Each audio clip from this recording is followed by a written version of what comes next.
진행할까요? 네, 앞에 조금만 볼게요.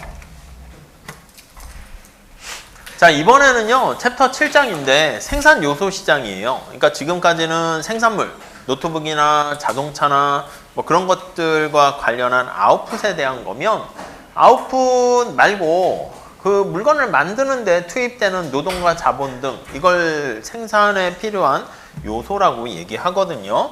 그래서 우리가 생산함수에서 얘기를 했었죠. 이렇게 인풋이 들어갑니다. 들어가서 뭔가 나오게 됩니다. 그래서 노동, 자본 이렇게 쓰고 Q, 요게 이제 요 안에 프로세스를 우리가 생산이다 라고 얘기했는데 지금까지는 여기 나와 있는 Q에 대해서 관심을 가졌으면 지금은 이렇게 생산 요소에 대해서 살펴보게 될 거예요. 그래서 노동과 자본을 몇 명을 어떻게 투입하는 게 가장 바람직할 것인가? 그건 이제 생산에서 살짝 봤어요. MRTS랑 R분의 W 뭐 그런 것들 점차 해가지고 우리가 더 얘기할 건데 여기서는 지금 어떤 걸 볼 거냐면 이렇게 물건을 생산해 가지고요. 기업이 돈을 벌었단 말이지. 이렇게 돈을 벌었어.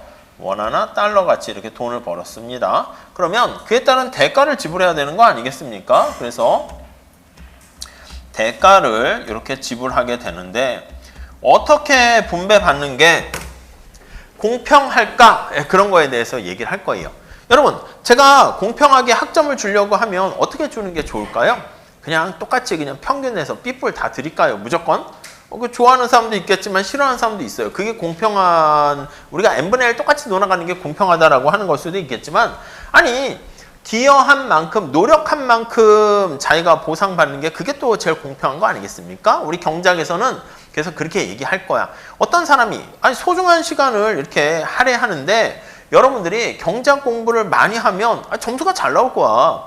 근데 여러분들이 점수가 안 나온 분은 가만히 생각해 보면 내 자체가 능력이 더 떨어져서 이거는 사실 뭐 별 차이가 크진 않은데 그만큼 딴 사람들이 경작 공부 많이 할 때 나는 딴 데다 시간을 쓴 거지 뭐. 그러니까 뭐 사람들이 고만고만한 상황에서 시간 투입을 많이 하면 점수가 더 잘 나오고 덜 하면 안 나오고 뭐 그에 따른 대가 결과를 받게 되는 거지.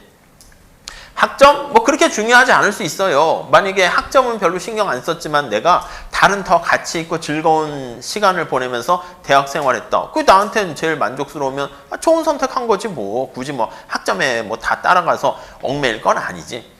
이왕 내가 길을 못 찾겠으면 멘토라든가 뭐 이렇게 뭔가 모델이 인생에 모델이 될 만한 사람을 찾아서 비슷하게 가는 것도 괜찮은데 그게 뭐 정답은 아니지. 뭐 사람 사는 게 뭐 정답이 있습니까? 그런데 만약에 내가 공부를 하려고 대학을 왔어. 대학을 왔는데 뭐 공부는 안 하고 딴 걸 했다? 그럼 애시당초 만약에 돈을 어쩔 수 없으니까 이제 다 알바라든가 돈을 벌 수 있는데 다른 거 놀고 막 그렇게 했다? 그럼 아예 대학을 때려치고 신나게 그냥 놀고 딴 거 하는 게 훨씬 더 낫겠지. 그러니까 괜히 발만 걸쳐가지고 수업 시간 출석 체크하느냐고 막 여기도 신경 쓰면서 놀지도 못하고 이것도 못하고 그럴 바에는 어느 한쪽에 자기가 제일 좋아하는 거를 경작이 바로 그거 아니겠습니까? 가장 좋아하는 거를 우선순위를 나눠서 선택을 해가지고 거기다가 더 많은 시간 쏟아부으면 되는 건데 내 인생에 봤더니 경작은 이렇게 수업 듣는 거로 족하고 뭐 굳이 A뿔을 받아가지고 이럴 생각은 전공할 것도 아니니까 아니다. 그럼 그냥 한 B나 뭐 C 이렇게 받아가지고 수업 이렇게 듣고 학점 되고 뭐 그런 것만 해도 괜찮은 거지 뭐. 무슨 말씀인지 아시겠죠? 아무튼 어떤 게 공평하게 분배받는가 하면 아니 일한 만큼 기여한 만큼 노력한 만큼 받아가는 게 공평하다라고 보시면 되겠고요. 자, 생산 요소는 뭔가 물건을 만드는데 필요한 노동과 자본, 토지 이런 것들 같이 인풋에 해당하는 것을 우리가 생산 요소고요. 이것도 똑같이 노동시장 해가지고 노동경작이라고 있습니다. 거기서는 노동에 대해서만 주로 막 얘기합니다. 어떻게 노동이 고용되는 게 바람직하고 노동자들이 이직을 하고 이동을 하고 노동에 또 인적 자본과 교육을 투자받고 또 노동시장마다 임금 격차가 발생하는데 임금 차이가 도대체 왜 발생하고 그게 바람직한 건지 등등등. 자본은 뭐 그렇게까지 또 하진 않지만 자본 이렇게도 따로따로 분석해서 볼 수는 있어요. 여기서 말하는 자본은요, 우리가 금융시장에 투자 자금할 때 그런 자본은 아니고, 그것도 이제 금융경작 하긴 하지만 여기서는 이렇게 실물 자본을 얘기합니다. 바로 앞에 얘기한 것처럼 그런 것들이 이제 금융 자본이고 공장을 지었을 때 사람이 필요하고요. 이렇게 기계, 설비 이런 게 필요하지 않겠습니까? 이게 잘 버무려져 가지고 뭔가 아웃풋을 창출하게 되는 것을 알 수가 있죠. 근데 요즘 모르겠어. 로봇가 등장하고 AI, 뭐 AGI가 등장하고 이래버리면 이 사람들이 다 필요 없어질 가능성이 있어가지고 애매합니다. 많은 분들은 보면 그게 한 5년 후 뭐 오지 않을까 했는데 이게 자꾸 보니까 AI 발전 속도가 빨라져가지고 뭐 3년 후 이렇게 될 거라는 사람도 있고 그러면 여러분들 혹시 들어왔는데 졸업할 때쯤 되면 사람도 안 뽑고 그냥 아예 로봇과 AI와 뭐 차도 막 졸업하면 뭐 살까 이게 아니라 그냥 자율주행이 더 업그레이드 돼가지고 그냥 버튼 누르면 앞에 택시 오듯이 뭐 오는 그런 시대가 더 빨리빨리 올 것 같기도 한데 아무튼 별로 이제 걱정이긴 합니다. 자, 노동시장 살펴보면 우리 책에 몇 개 넣어놨는데 임금 어떻게 결정되는가. 근데 가장 기본적으로 누가 임금이 높다? 아니 그 사람이 창출하는 가치가 높으니까 그렇겠지. 뭐 축구선수에서도 손흥민 선수가 연봉이 높고 뭐 이렇게 좋다? 골을 많이 넣나 보지. 그럼 딴 사람은 대체했더니 그 골 넣어야 하는 결정적인 상황에서 골을 못 넣어. 팀이 패했어. 그 패하는 게 약간의 한 끗 차이로 계속 패하고 해서 우리가 꼴찌하게 되면 이거 다 의욕이 떨어지고 구단주나 광고하는 데에서도 꼴찌하는 팀에게 막 광고 주지는 않을 거야. 우리 팀은 이렇게 꼴찌하는 팀과 같이 이게 아니거든. 그러니까 제일 최고입니다. 이걸 해야 되니까 광고도 안 들어가면 그 팀은 사라질 가능성이 있겠지. 그러니까 기업 입장에서도 가장 유능한 사람을 뽑아가지고 그 사람이 창출하는 가치만큼 생산성에 맞춰서 임금을 주는 거. 이게 어떻게 보면 또 공정할 수 있겠다라고 보시면 돼요. 근데 문제는 뭐냐면 아니 그렇게 능력에 부합해서 했는데 상황이 뭔가 어려움이 있을 수도 있잖아. 어떤 사람은. 그래서 임금 격차가 자꾸 너무 이렇게 발생하게 되면 좀 이제 밑에 있는 사람은 어떤 여건에 따라서 잘 안 되게 되면 좀 이렇게 밑에 서포트 해줄 수 있는 그런 것도 필요하다라고 보시면 되겠고요. 학력과 경력 이게 신호 역할을 하기도 합니다. 뒤에 보면 정보경작에서 얘기하는 건데 지난번에 잠깐 말씀드린 것처럼 야 명문대학 왜 나가냐? 왜 가냐? 그러면 성균관대 왜 갔어? 학교가 나날이 계속 발전하고 더 좋은 것 같은데 왜 갔어? 좋은 학교니까 교육을 잘 받았겠지? 뭐 그런 것도 있죠. 그게 이제 인적자본 이론이라 하는데 어떤 사람은 아니다. 능력은 애시당초 정해져 있다. 그리고 명문대 갔다 해도 거기서 뭐 배우는 건 별로 없고 그냥 내가 똑똑하니까 명문대 갔고 졸업장을 받았으면 그냥 똑똑하다는 거를 그냥 증빙하는 거지 뭐. 자, 그러다 보니까 그게 하나의 신호 역할을 하게 되는 것이고 그래서 야 졸업장 따러 대학 가냐? 그런데요. 그것도 어느 정도 일정 부분 설득력은 있다. 이렇게 얘기하기도 합니다. 우리나라 노동시장 관련해서 뭐 블러블러 이런 것들은 한번 그냥 보시면 될 것 같고요. 자, 노동시장도 우리가 똑같은 아무 얘기 안 하게 되면 노동자들은 다 호모지니어스하고 똑같은 퀄리티의 동질적인 노동자들을 대상으로 하는데 현실에서는요. 다르지. 노동이 숙련도가 있는 기술이 있는 그런 노동자랑 약간 기술이 없거나 숙련도가 떨어지는 노동자가 있을 것이고 이 두 노동자는 사실 똑같은 게 아니라 다른 노동자입니다. 우리가 똑같은 뭐 컴퓨터 모델이라도 성능이 다르거나 채소나 사과라 해도 유기농이냐 이런 거에 따라 다른 것처럼 그러니까 임금이 당연히 높고 좀 낮고 그렇게 나눠져 있는 시장을 이중 노동 시장이라고 뒤에 나와요. 그리고 그럼 어떻게 미숙련 노동자를 숙련 노동자로 만들 것인가? 그냥 뭐 기본적으로 교육을 받고 이 교육 같은 거는 이제 세상이 변했죠. 옛날에는 대학만 졸업하면 대학에서 배운 거 가지고 평생 은퇴할 때까지 그걸 가지고 우려먹고 했는데 워낙 세상이 빠르게 변하니까 대학에서 배운 게 밖에 나갈 때쯤에는 필요 없을 수도 있어. 근데 대학에서 이렇게 논리적으로 생각하고 우리가 고민하면서 접근하는 분석 방법을 좀 익히는 거잖아. 그러면 밖에 나가서는 그런 걸 잘한 사람이 밖에 나가서 잘하겠지. 그러니까 경제학도 우리가 수요 공급 이거 했는데 그게 밖에 나가면 다 맞습니까? 맞지도 않는데 그거 왜 배워요? 아니 그렇게 경제학적으로 생각하는 마인드랑 분석 툴을 배우는 것이고 밖에 나갔으면은 그걸 가지고 자기가 그 상황에 맞춰서 내가 뭐 선거 캠프에 가는 전략가다 이렇게 되면 아니 게임 이론에서 나오면 죄인의 딜레마나 그걸 좀 더 발전시켜 가지고 전략을 세우면 그걸 아예 모르는 사람보다 훨씬 더 도움이 되겠지. 그러니까 그런 것들을 활용한다는 데 의미를 둬야지 여기서 배운 게 그냥 바로 그거랑은 뭐 어떻게 약간 제가 봤을 때는 레고 그 장난감하고 비슷해요. 이걸 어떻게 자기가 조립하느냐에 따라서 새로운 걸 만들 수 있는 거니까 그렇게 보시면 되겠습니다. 그래서 여러분들은 평생 공부를 하셔야 돼. 아셨죠? 그리고 여러분들이 생각하는 어떤 회사라든가 사업이라든가 경쟁 대상이 들어가는 시장 가면 최소한 여러분들과 여러분 그 이상이 되는 똑똑한 사람들과 열심히 하는 사람들과 경쟁하잖아.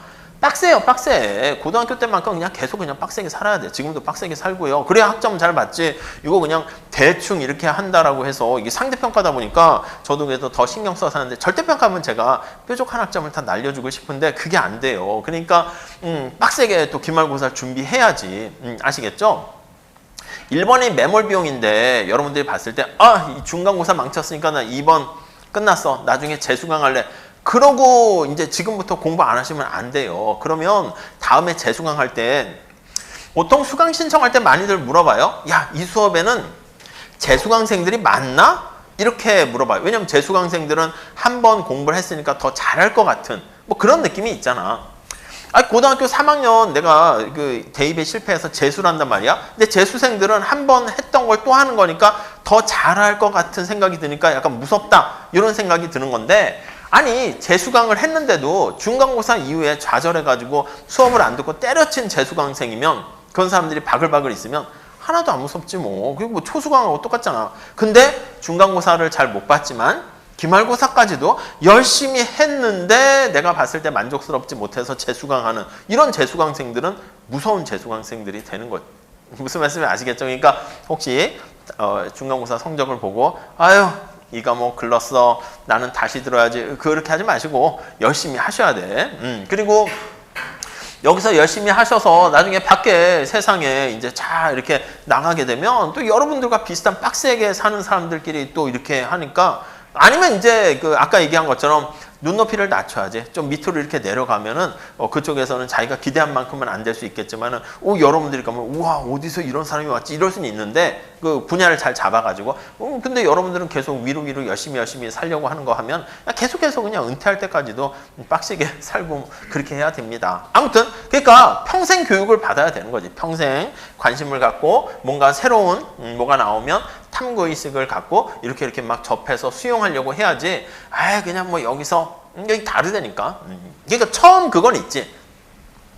처음에 시그널링 효과가 있어요. 가끔 저도 뭐 많은 이제 얘기하는 게 대학만 딱 졸업하면 우리 아까 얘기한 것처럼 뭐 하버드대, 서울대 그 뭐 성균관대 이것도 마찬가지로 이제 졸업장 있으면 옛날엔 그냥 그걸로 끝이었다니까. 근데 처음에는 좋은 이미지가 있지. 면접 보러 갔을 때 하버드생이네. 좀 능력이 있나 보지. 약간 그런 어드밴티지는 있는데 근데 그 다음 이제 막상 본업에 들어가서 일을 하다 보면 오히려 기대치는 높은데 좀 잘 못하잖아. 그러면 막 이제 또 뭐 비난의 화살이 들어와. 쟤는 하버드생인데 왜 저렇게 못하지? 스탠포드 나왔는데 왜 이렇게 뭐 이런 뭐 다른 공학이나 인구에 대해서는 이게 잘 모르지? 뭘 배운 거지? 막 자꾸 이렇게 되면 오히려 더 힘들어져요.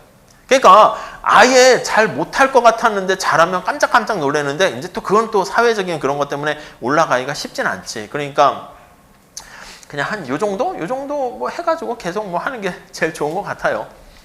요즘은 그렇지 않은데 옛날에는 그 성대 졸업한 분들이 보면은 좀 조용해. 유학, 유교 이래서 그런지 모르겠는데 그건 아니고 그냥 조용해서 묵묵히 어떤 회사를 가던 묵묵히 자기 할 일을 잘하고 막 그러는가 봐. 옛날 또 선배님들 중에서는 또 똑똑하신 분들도 되게 많았거든. 그러니까 이제 사람들은 조용히 가만히 있으면은 왜 쟤는 그러니까 말을 안 하면 성대생인지 모르고 다 서울대생인지 알고 있었대요. 뭐 그런 것도 있을 정도. 그러니까 뭐 연고대나 다른 데는 막 이렇게 막 얘기하고 막 모임도 막 하고 그러는데 요즘은 이제 많이 달라졌는데 옛날에 뭐 모임도 안 하고 그냥 뭐 등등. 그러니까 아무튼 정리를 하게 되면 인적 자본 투자를 계속 해야 된다. 그거 명심하시고 생각하셔야 돼요. 대학 왔으니까 끝이네. 아니라니까. 더 빡세게 살아야 된다니까요.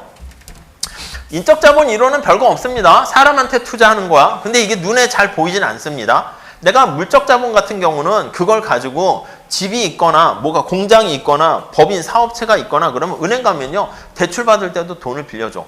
근데 제가 성대 은행에서 교육을 받고 있는 사람입니다. 그럼 은행 가서 뭐라 그래요?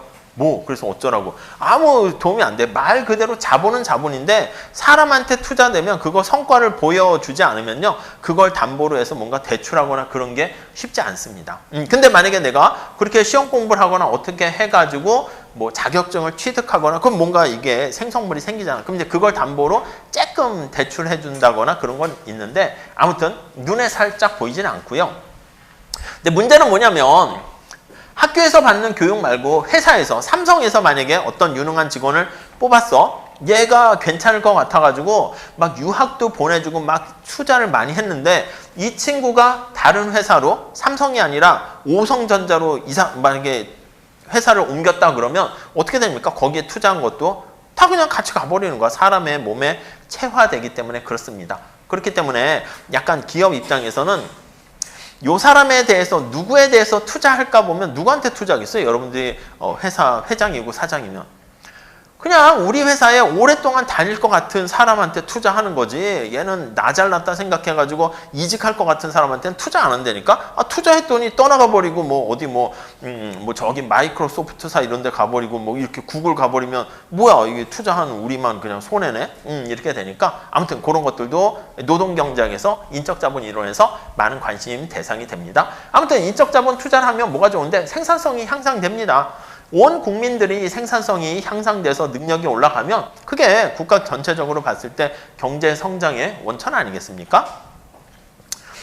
경제 성장, 우리 뒤에 파트는 제가 영상으로 올려드릴 건데요. 그 경제 성장 파트에서 어떤 나라가 급속하게 쫙 성장한 나라가 세계사적으로 그렇게 또 많지는 않아. 그러니까 우리나라 잘해, 뭐 독일 아니면 그나마 뭐 일본 요렇게, 그 중에서도 우리나라는 사실 어떻게 보면 좀 대단한 거긴 하지. 근데 어떻게 해서 한국은 저렇게 성장했냐라고 했을 때 뭐 진짜 뛰어난 서로 경쟁적인 엄청난 교육열 그런 것 때문에 이제 성장했다라고 많이들 얘기하는데 그게 인적 자본 투자 아니겠습니까? 그래서 지나치게 이제 변질되고 왜곡되는 건 문제긴 하는데 뭔가 우리가 밑에 계층 간의 사다리를 통해서 이렇게 점프할 수 있는 그냥 유일한 방법은 뭐 교육밖에 없어요. 교육 받아가지고 좋은 학교 나와서 좋은 직장 들어가고 뭐 그런 것들이 가장 기본적인 방법이죠.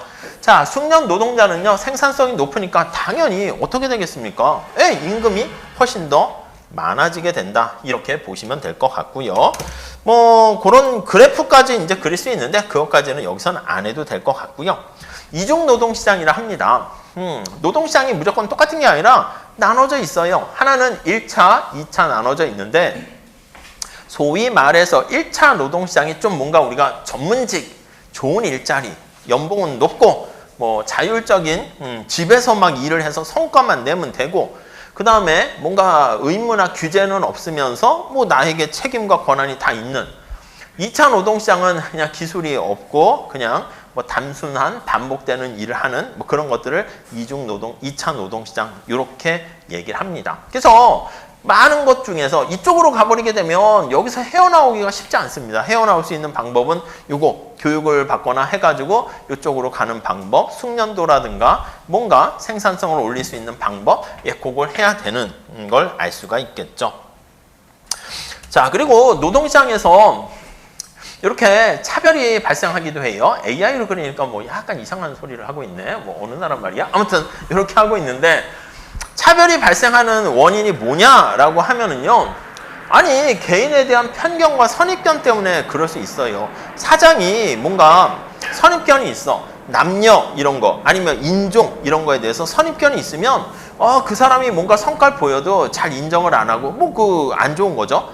그런 것 때문에 발생할 수가 있고요. 자, 그런 경우에는 똑같은 능력을 가지고 있는데 차별을 통해서, 편견을 통해서 낮은 임금을 주게 됩니다. 그럼 경제적 지위도 하락하게 되고 열심히 해봤자 뭐야, 내가 해봤자 아무런 소용이 없네. 유리천장이 있다라는 걸 만약에 뭐 인종이나 뭐 성별 차별에서 뭐 여성 같은 경우에 과거에 또 많이, 지금도 뭐 그렇긴 하지만, 그래서 이렇게 유리천장이 이렇게 하게 되면 내가 더 열심히 해봤자 안 하려고 합니다.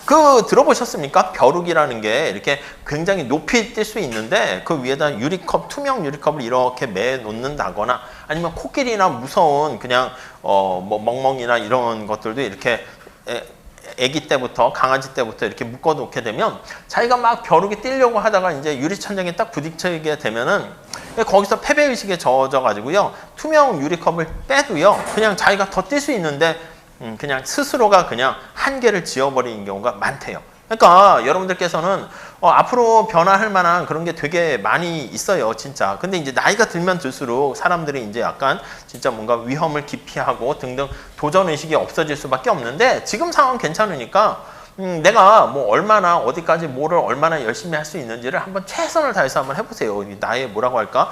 잠재력이 어디까지인가? 뭐 그거를 해보는 것도 뭐 괜찮을 것 같아요.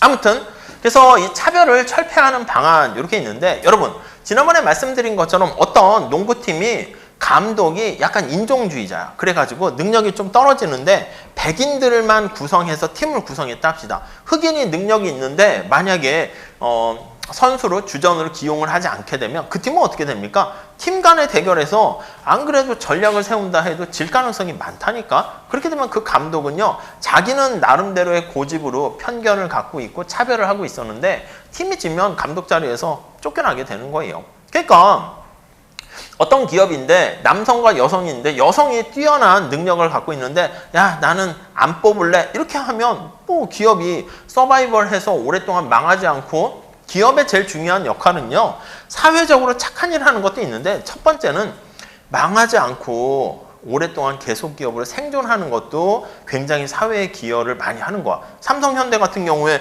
하나 망해버리면 거기에 있는 직원들뿐만 아니라 딸린 가족들 엄청난 충격이 되게 크겠지. 그러니까 안 망하고 계속 잘 운영하는 것도 그거 자체가 사실은 사회에 공헌하는 거라 보시면 돼요. 근데 덤으로 망하지 않고 잘 가면서 덤으로 사회적 책임을 했으면 당연히 좋겠지. 근데 이제 고객이 또 되게 중요한 건데 고객들이 봤을 때 사회적 책임을 잘 하지 않는 기업은 또 싫어하다 보니까 그거 신경 안 쓰면 또 망하게 되는 거니까 그런 것도 당연히 신경 쓰는 이유가 망하지 않기 위해서 신경을 쓰는 겁니다. 그래서 아무튼 차별을 철폐하는 여러 가지 방안들 있고 차별은 안 좋은 겁니다. 계몽도 있겠지만 치열하게 경쟁시켜버리면 아니 차별하는 기업은 경쟁력이 떨어져서 망한다니까. 그것도 하나의 방법이 되겠습니다. 자본시장은 우리가 여기 나와 있는 공장의 설비라든가 컴퓨터라든가 등등 이런 것들을 자본이라 하는데 이 단어만 보세요. 감가상각이 된다라고 합니다. 아니, 자동차나 이런 기계 설비도 시간이 가면 자꾸 마모가 되지 않습니까? 그래서 어느 정도 시간이 지나면 이제 쓸모 없어지게 되는 그걸 이제 감가상각이라는 말을 사용하게 되고요. 자, 투자를 얼마나 어떻게 할 것인가 요거와 관련해서 뭐 살짝 뒤에 얘기가 몇 개 나와 있고 이자율에 대한 얘기 있는데 요거는 우리 다음 시간에 하도록 할게요. 왜냐면 짧게 하고 넘어갈까 했는데 뒤에 소득분배라는 요 개념도 좀 해야 되는 거니까 요거는 다음 시간에 이어서 다음 시간에 요쪽 파트랑요 그리고 뒤에 정보경제학 이런 얘기가 있거든. 그래서 그런 것들 우리가 한번 보고 미시 파트는 마무리 짓도록 할게요. 아시겠죠? 그래서 앞에 거시 파트를 제가 짧게는 설명을 확 해서 리뷰를 할 건데 좀 천천히 자세한 강의는 제가 지난 학기 했던 걸 올려놓을 테니까 시간 나실 때 그거 한번 이렇게 봐두시고 우리 수업 시간에는 제가 빠르게 이렇게 정리하고 나가도록 할게요. 아셨죠? 자, 여기까지 하겠습니다. 자, 수고하셨습니다. 예.